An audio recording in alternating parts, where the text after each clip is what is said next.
faly miarabantsika malagasy rehetrarehetra mipetraka any Maorisy any Ariane anotra teny kely efa vonona zany any tena koa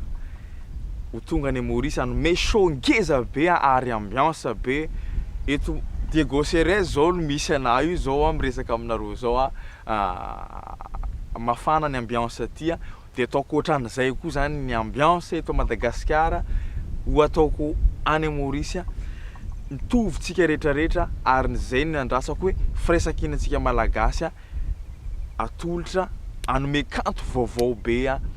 sambasamba zany Ariane tonga any amin'io 7 mai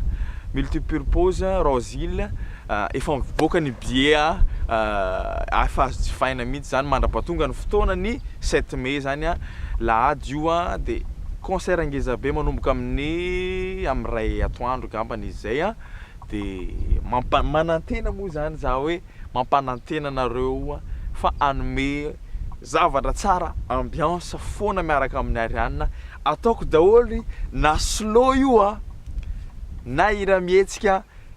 tout rythme zany tsika ary manao variété zany ny tarika de ngamba fa ny hirako rehetrarehetra zany na évangélika na hira ny bira-pitiavana ataoko daholy zay ankafizinareo rehetrarehetra zany de manantena zany hoe fatongavanareo zava-dehibe tena faly ny foko raha tonga nareo de le 7 mai rendez-vous tsika azadino zay efa mivoaka ny billet de sotra betsaka mankasitraka mifankafizanareo